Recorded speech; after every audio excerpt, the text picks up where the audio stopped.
वाईट शक्तींचा नाश करणारे गाणगापूर.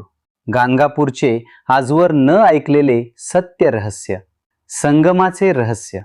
श्री क्षेत्र गाणगापूर येथील मुख्य मंदिरात श्री नृसिंह सरस्वती स्वामी महाराजांच्या निर्गुण पादुका स्थापन केलेल्या आहेत. या पादुकांचा कोणताही विशिष्ट आकार किंवा स्वरूप मानवी डोळ्यांना स्पष्टपणे दिसत नाही, म्हणूनच त्यांना निर्गुण असे म्हटले जाते. शेकडो वर्षापासून या पादुकांवर दररोज जल आणि पंचामृताचा अभिषेक केला जात असला तरी त्या अजिबात झिजलेल्या नाहीत.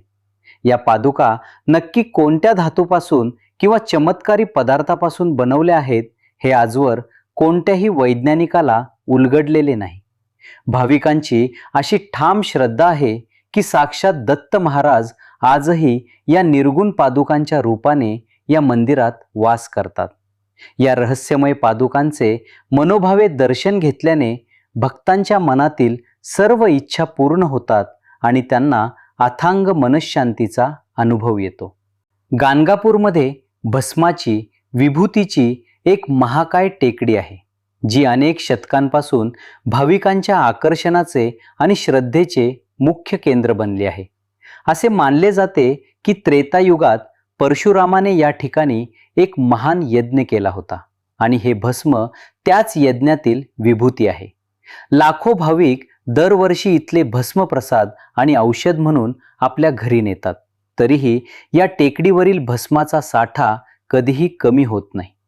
हे भस्म अतिशय चमत्कारी मानले जाते आणि ते दररोज अंगाला लावल्याने अनेक दुर्धर शारीरिक व मानसिक आजार बरे होतात अशी आख्यायिका आहे. आधुनिक काळातही या भस्माचा मूळ स्रोत आणि त्याचे न संपणारे प्रमाण हा संशोधकांसाठी एक मोठा कुतूहलाचा विषय ठरला आहे. श्री नृसिंह सरस्वतींनी भक्तांच्या कल्याणासाठीच हा भस्माचा डोंगर निर्माण केला अशी इथल्या स्थानिक लोकांची नितांत श्रद्धा आहे. गाणगापूरमध्ये दररोज दुपारच्या वेळी माधुकरी, भिक्षा मागण्याची आणि वाढण्याची अत्यंत प्राचीन आणि वैशिष्ट्यपूर्ण प्रथा आजही पाळली जाते. अशी दाट श्रद्धा आहे की प्रत्यक्ष श्री नृसिंह सरस्वती स्वामी महाराज दररोज दुपारी अज्ञात रूपात माधुकरी मागण्यासाठी गावात येतात. याच कारणामुळे गाणगापूरला येणारा प्रत्येक भाविक किमान 5 घरी जाऊन माधुकरी मागतो आणि मिळालेले अन्नप्रसाद म्हणून ग्रहण करतो. भिक्षा मागितल्याने माणसाच्या मनातील अहंकार पूर्णपणे नष्ट होतो आणि तो खऱ्या अर्थाने ईश्वराशी आणि समाजाशी एकरूप होतो. येथील स्थानिक ग्रामस्थही आपल्या दारात येणाऱ्या प्रत्येक भिक्षेकरूमध्ये प्रत्यक्ष दत्तगुरूंचे रूप पाहतात आणि अत्यंत श्रद्धेने अन्नदान करतात. या अनोख्या प्रथेमुळे गाणगापूरमध्ये कधीही कोणी उपाशी राहत नाही आणि सर्वांना ईश्वराचा समान आशीर्वाद प्राप्त होतो. गाणगापूर हे पवित्र क्षेत्र भीमा आणि अमरजा या 2 नद्यांच्या विलोभनीय संगमावर वसलेले असून या संगमाला काशी इतकेच विशेष महत्त्व आहे. पुराणांनुसार अमरजा नदीची निर्मिती साक्षात इंद्राच्या हातून सांडलेल्या अमृतबिंदूंपासून झाली आहे, ज्यामुळे या पाण्याला अमृताचे पावित्र्य लाभले आहे. या संगमावर स्नान केल्याने माणसाच्या अनेक जन्मांची पापे नष्ट होतात आणि त्याला शारीरिक व मानसिक शुद्धी प्राप्त होते अशी मान्यता आहे. संगमाचे पाणी अतिशय औषधी मानले जाते आणि त्यात स्नान केल्याने अनेक असाध्य त्वचेचे आजार कायमचे बरे होतात असे भाविक सांगतात. याच संगमाच्या तीरावर श्री नृसिंह सरस्वती स्वामी महाराजांनी दीर्घकाळ तपश्चर्या केली होती. त्यामुळे हा संपूर्ण परिसर अत्यंत चैतन्यमय आहे. दररोज हजारो भाविक या संगमावर श्रद्धेने डुबकी मारतात आणि दत्तगुरूंच्या नामस्मरणात तल्लीन होऊन परमानंदाची अनुभूती घेतात. गाणगापूरमध्ये भीमा आणि अमरजा नद्यांच्या प्रवाहामध्ये एकूण 8 अत्यंत पवित्र अशी तीर्थे लपलेली असून त्यांचे एक वेगळेच गूढ आहे. षटकुला, नरसिंह, भगीरथी, पापविनाशी, कोटी, रुद्रापाद, चक्र आणि मन्मथ अशी या 8 अद्भुत आणि चमत्कारी तीर्थांची नावे आहेत. या प्रत्येक तीर्थाचे एक वेगळे रहस्य आणि फळ असून येथे स्नान केल्याने भक्तांच्या जीवनातील सर्व संकटे व आजार दूर होतात.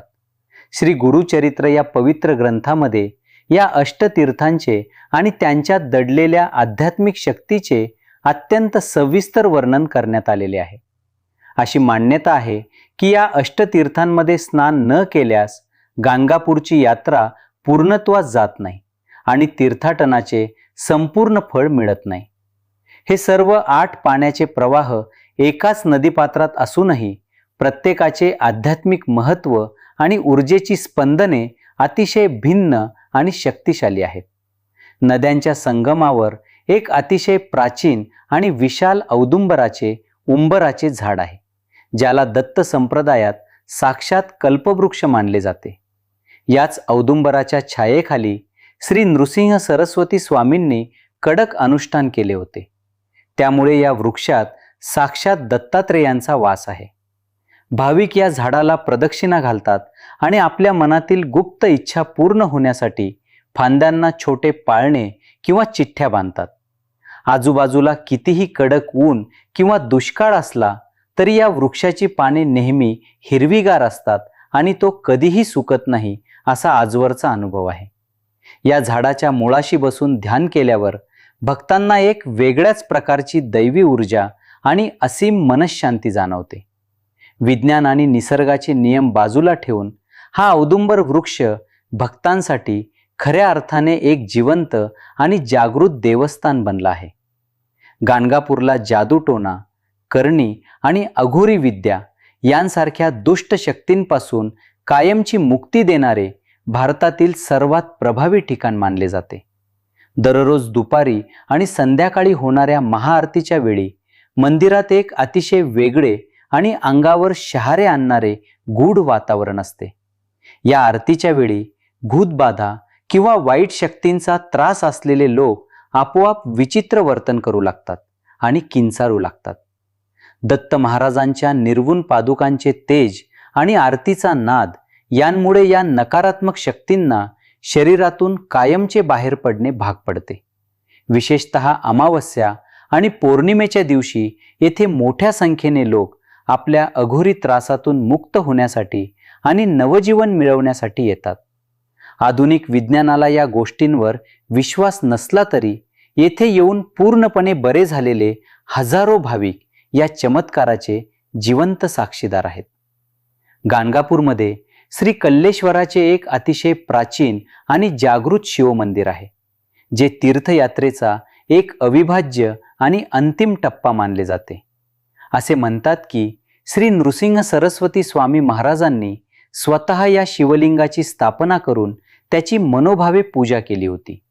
या मंदिरातील शिवलिंगाचे दर्शन घेतल्याशिवाय गाणगापूरच्या यात्रेचे संपूर्ण पुण्य भक्ताला प्राप्त होत नाही, असा अत्यंत कडक नियम आहे. हे शिवलिंग अत्यंत जागृत असून या जागेवर शांत बसून नामस्मरण केल्यास मनाला त्वरित एकाग्रता आणि शांती लाभते. या मंदिराचा परिसर गोकर्ण महाबळेश्वर इतकाच पवित्र मानला जातो आणि तिथे साक्षात कैलासाची प्रचिती येते, असा भक्तांचा अनुभव आहे. दत्त संप्रदायामध्ये शिवाला अत्यंत मानाचे स्थान असल्याने कल्लेश्वर मंदिर हे हरी आणि हर यांच्या अद्वैताचे एक उत्तम प्रतीक आहे. गाणगापूरच्या मुख्य मंदिर परिसरात आणि संगमाजवळ यज्ञ आणि अनुष्ठानांसाठी वापरण्यात येणारे काही अत्यंत प्राचीन अग्निकुंड आहेत. या कुंडामधील अग्नी आणि त्याची धग कित्येक शतकांपासून सूक्ष्म रूपात जिवंत असून ती कधीही पूर्णपणे विझत नाही असं म्हणतात. या पवित्र अग्नीमध्ये हवन केल्याने मानवाचे सर्व शारीरिक, मानसिक आणि आर्थिक ताप कायमचे नष्ट होऊन जीवनात समृद्धी येते. इथल्या अग्नीची राख अत्यंत पवित्र मानली जाते आणि ती भस्म म्हणून कपाळाला लावल्याने आजूबाजूच्या नकारात्मक ऊर्जा नष्ट होतात. अनेक योगी आणि साधू आजही गुप्तपणे या अग्निकुंडांजवळ रात्रीच्या वेळी कठोर तपश्चर्या आणि गूढ साधना करतात, अशी गावकऱ्यांची समजूत आहे. हा दैवी अग्नी म्हणजे साक्षात परमेश्वराचे तेज असून तो भक्तांच्या आयुष्यातील अज्ञानाचा अंधार कायमचा दूर करण्यासाठी सतत तेवत आहे. श्री नृसिंह सरस्वती स्वामी महाराजांनी गाणगापूरमध्ये कधीही देह ठेवला नाही किंवा त्यांचा मृत्यू झाला नाही, हे इथले सर्वात मोठे सत्य आहे. आपले अवतार कार्य पूर्ण झाल्यावर स्वामींनी कर्दळी वनात श्री शैलम येथे जाण्यासाठी एका कर्दळीच्या पानावर बसून नदीतून आपला प्रवास सुरू केला. पानावर बसून पाण्यावर तरंगत जाण्याचा हा अद्भुत चमत्कार पाहताना तिथल्या भक्तांचे डोळे पाणावले होते आणि त्यांना प्रचंड दुःख झाले होते. मात्र नदीतून जाताना स्वामींनी भक्तांना आशीर्वाद दिले आणि आपण कायमस्वरूपी निर्गुण पादुकांच्या रूपाने गाणगापुरातच राहू असे वचन दिले. त्यामुळेच गाणगापूरला स्वामींची समाधी नाही, तर ते त्यांचे जागृत निवासस्थान मानले जाते, जिथे ते आजही अदृश्य रूपात वावरतात. याच शाश्वत विश्वासावर गाणगापूरचा डोलारा उभा असून भक्तांना हाकेला धावून पावणाऱ्या दत्तगुरूंचं हे सिद्धपीठ जगात अद्वितीय ठरले आहे. धन्यवाद. व्हिडिओ आवडल्यास चॅनल नक्कीच सबस्क्राईब करा. ओम द्राम दत्तात्रेयाय नमः.